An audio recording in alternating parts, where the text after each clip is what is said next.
Spanish uses them to represent 5 vowel sounds.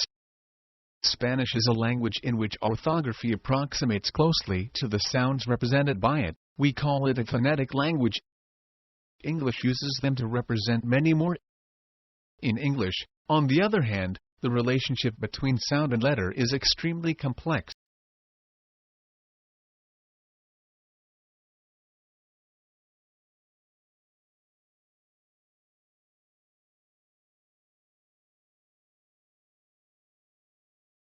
All speech sounds can be described articulatorily, auditorily, acoustically. We shall use only articulatory and auditory criteria, sometimes preferring one to the other. This is due to the fact that some sounds are easier to learn articulatorily and others auditorily. In the case of vowel sounds, an articulatory description would tell us which part of our tongue to raise and how high to raise.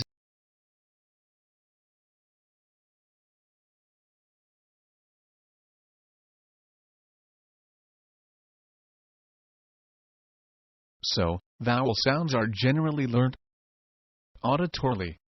Listening, imitation. Consonant sounds, on the contrary, are produced with some kind of light or close contact between the articulators and can therefore be taught in both articulatory and auditory terms.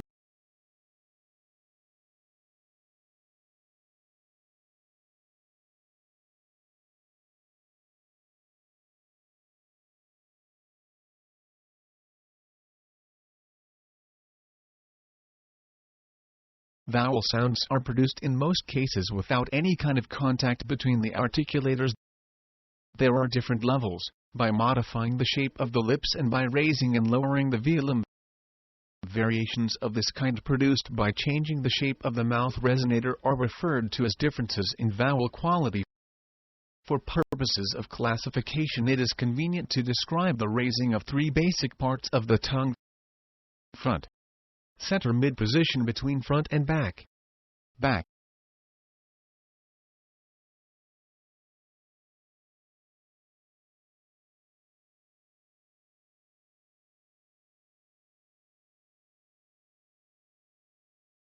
The vowel sounds of English and Spanish have 2 characteristics in common.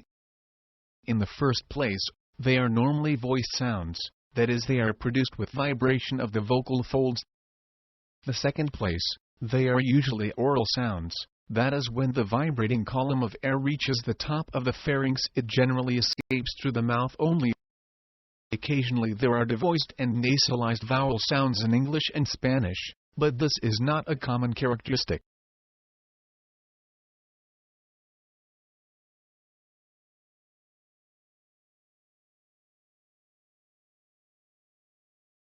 Vowel diagram used nowadays is the result of a series of modifications of the original vowel area.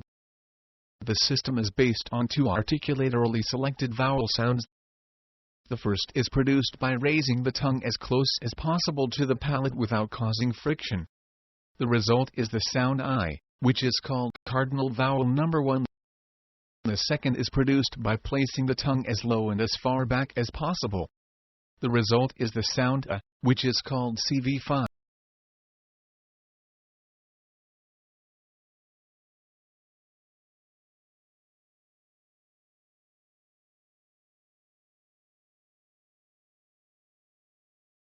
All speech sounds can be described articulatorily, auditorily, acoustically. We shall use only articulatory and auditory criteria, sometimes preferring one to the other. This is due to the fact that some sounds are easier to learn articulatorily and others auditorily. In the case of vowel sounds, an articulatory description would tell us which part of our tongue to raise and how high to raise it, as we cannot feel whether we are doing it correctly.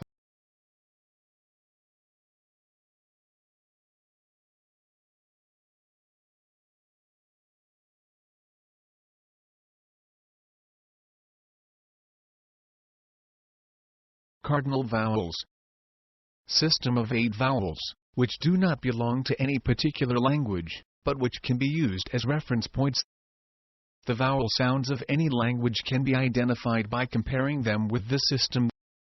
The advantage of using cardinal vowels is that their quality is invariable and permits accurate comparison. The only way to learn to pronounce them is by oral instruction.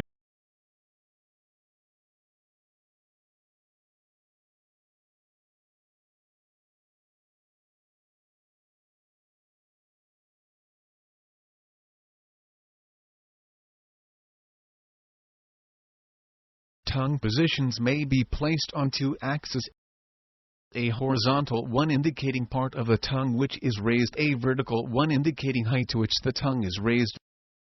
Vowels occupying intermediate positions between front and central are retracted, for example the vowel sounds I and ang pity. Advanced, for example U and ang look. Those between central and back are. For a more complete classification, a final articulatory feature may be added, lip position. In the case of English and Spanish, two general labels are enough: rounded and unrounded in various degrees.